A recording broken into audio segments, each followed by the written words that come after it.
Welcome back to part 2 of the ways to become an aggressive baseliner. In this video, we are going to be talking about the tactics of being an aggressive baseliner. Last video, we talked about the technique, how to hit flat, how to hit heavy, what those balls should be doing to a person.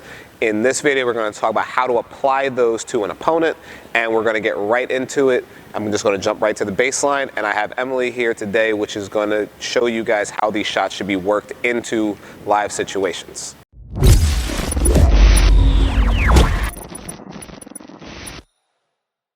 So in the aggressive baseline video we're doing today, we are going to be applying the tactics and court position and shot location to an opponent. So the first thing we're going to talk about is I have to actually use a different word to describe being aggressive.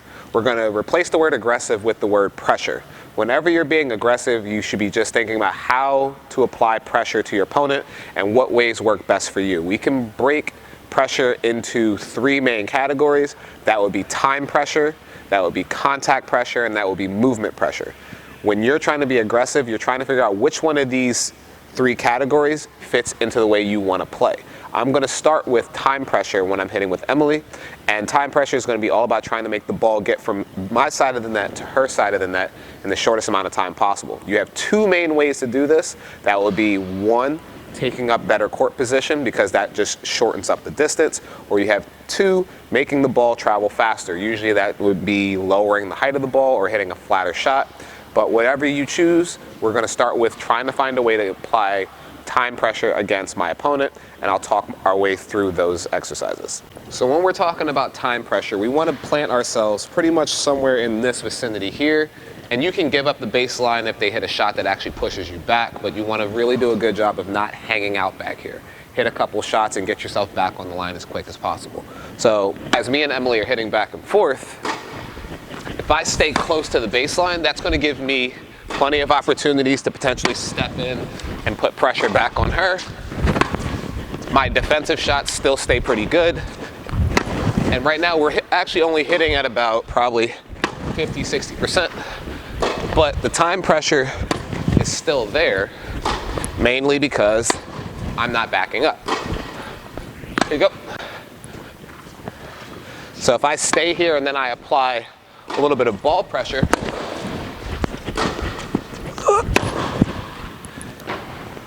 I'm right here. And by just holding my ground, that gives her less time to react. The worst thing you can do is back up and try and hit a shot that's equally as good. Like, I can hit that, I just made that ball, but I'm giving up that time pressure by compensating for it by moving off the court. If I hit that same shot here, she has way less time to work. And again, all I did was hit the exact same shot, but in a different court position. When you play with time pressure, you want to make sure that you do 2 things. 1, keep the ball out of the center as best you can. 2, keep taking up real estate, because eventually the other person has to back up to compensate for that time.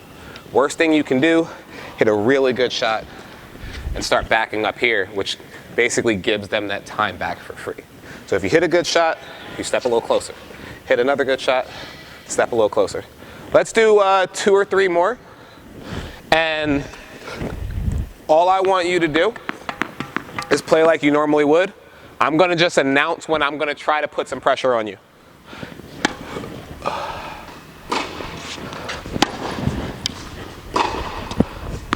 You're good. Now, right there. And even though she knew the ball was coming, it's just taking that time away by hitting it from inside the court.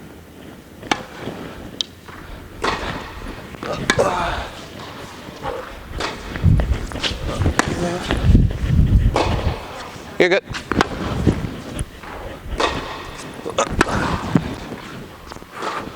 Now,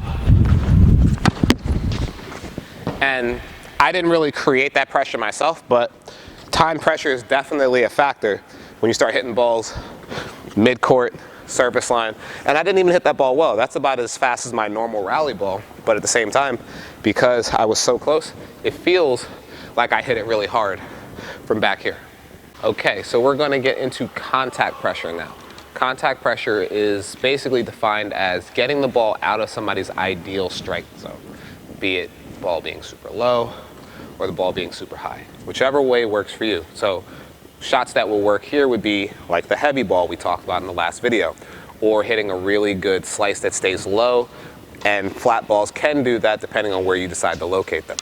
But the goal here is when I'm hitting with somebody, I don't want them taking balls at the ideal strike zone unless they have to then relocate themselves to a position on the court that makes it better for me. So let's combine that with the first thing we just did, which was time pressure. The best way for Emily to compensate for time pressure would be to back up to give herself more time. And if she backs up, that's her putting herself in a position that's more beneficial for me. If we're doing contact pressure, your goal is the same thing. If I get a ball bouncing above somebody's head about right here, they've got two choices. One is to step inside the court and take it at a lower point. Two is to back up and take it closer to the curtain where the ball's starting to drop. One helps me and one doesn't help me. But for more advanced players, your goal is to get them to take the bait and back up, and then you just take that ground back up. So in this one, all I'm gonna do is hit slices, lobs, heavy balls, anything to break Emily's rhythm. And my goal is to just count how many times, or recognize how many times I can get her to be in these positions where she's stretched out. And then you just want to start registering that in your head as a player. That's an opportunity to then capitalize and do a little bit more with the next ball if you find yourself getting the ball out of their strike zones. So we're going to go and hit again, and this time we're just going to look and see how many times I can get that ball out of her strike zone. Okay, so when you're doing this one, your court position isn't as important as when you play the time pressure game. But what I'm going to do here is I'm just going to announce what type of shot I'm hitting, and then we'll just look at the effect that it has on Emily. Ready?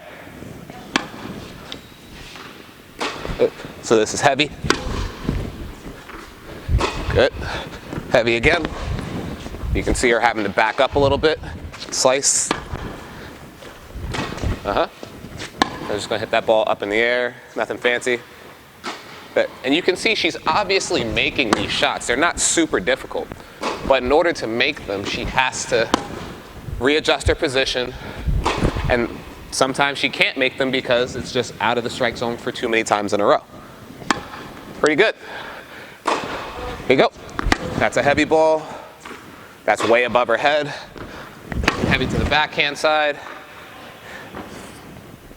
See?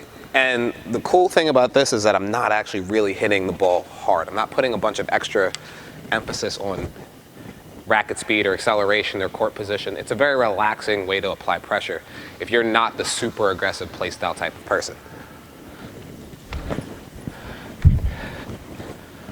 All right, here we go again. So change it up. A little slice. Good.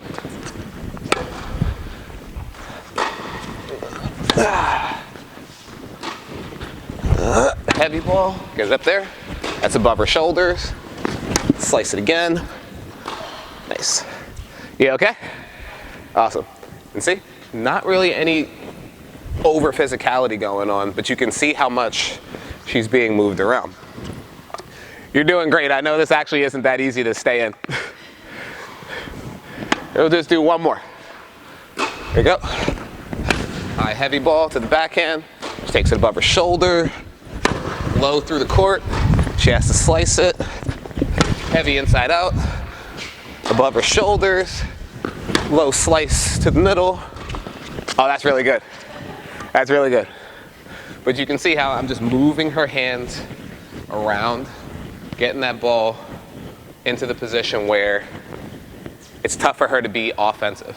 If I was going to combine this with time pressure, my best bet would be as soon as I get that ball in a position where she can't do a lot, take the time away. Step up to the line, drive one of the balls, step up to the line, change direction, something like that. Let's do one more. I'll see if I can combine both of them. So just simple. Heavy ball up to the backhand. And there's the time pressure. Because you also are breaking the rhythm. She's gotten used to a ball that's a little slower, and then you pick up the speed really quickly.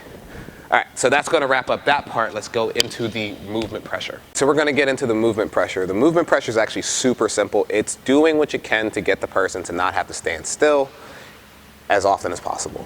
You've seen it thousands of times at different levels. It's put the ball on the sideline, then put the ball on the sideline, push the person back, and then bring them forward. Anything that gets the person to be in an unstable position as often as possible. And for the record, you should try to combine at least 2 types of pressure as often as possible. Movement pressure is probably the easiest one to overlap with others, so time and movement, time and contact, contact and movement. All those things, just try to get them to overlap so that you're getting the best result as often as possible. So in this one, all I'm gonna do is I'm actually gonna put some lines down on the court, and I'm just gonna make it my goal to never have Emily standing in the same zone 2 shots in a row. Whether I hit it hard or soft doesn't matter. I'm just gonna divide the court up and just see if I can casually get her to have to at least take a few steps every time. Okay, so instead of using lines just for the sake of the camera, I would usually use lines, but I'm gonna use these 3 cones that I have sitting in front of the net. All I'm gonna do is call out the color that I'm aiming for, and I should basically never say the same color twice, whether I'm moving the ball fast or slow. So green's on that side, yellow's in the middle, and red's over there. All I'm doing is saying green and putting it that way, and then saying yellow. That's pretty good. Green again, nothing fancy. Red, green, oh, that's yellow, green, yep, red, yellow, oh, that's red, yellow, there we go, that's the one, red, green, ooh, so, as you can see right now, I'm not really doing it at a super high intense level, but you want to scale this to your own comfort. I could do this, and me and Emily could do this pretty high level. Let's try and speed it up a little bit for like 1 ball. Ready? Yellow. Red. Green. Red. Yellow. Green. See, we were just kind of going through the motions, but you can take this concept and apply it at any level. When you're trying to create this level of movement, obviously you don't have to change direction every time. This is just an exercise to get you comfortable with making the decision early. Most times you're going to go same spot 1 or 2 times, 3 or 4 depending on the situation. Like you'll see somebody stuck in a cross-court rally for a little bit, but then after that they'll change direction with a purpose. And once they get the person moving, they'll try their best to keep the person moving and keep that pressure on them at least a little bit. So let's do that one more time. I'm going to slow it back down. So what I'll do this time is I won't move the ball every time, but I'll be conscious about when to move it. Green. Green. And you can hear me making these decisions super early. Green. Red. Green. It's like clockwork. It's nothing super fancy, not complicated. Just make conscious early decisions. So that's going to wrap this up, guys. Like I said, it was all about the tactics today. Where to put yourself, where to move the ball, how to combine different types of pressure. Then take this and overlap it with what we did in the video from last week, where you're picking the shot type and what height to receive the ball. Flat balls at the shoulder, heavy balls that land low, and we try and get the ball to kick off the court. Combine it for what works best for you. Movement pressure, time pressure, contact pressure, everybody's not comfortable with each one. You can develop them over time, but everybody kind of falls into one over the other. We all know the person that hits the ball hard all the time. We all know the person that moonballs all the time. We all know the person that just makes you run from side to side. We just have to make sure that we know what we like to do as well. So when you're playing, just think about what type of pressure fits into your game and then start working it in consciously rather than subconsciously. But thanks for checking in. Like and share the video if you think you can use it to help somebody else. And we'll see you guys in the next one.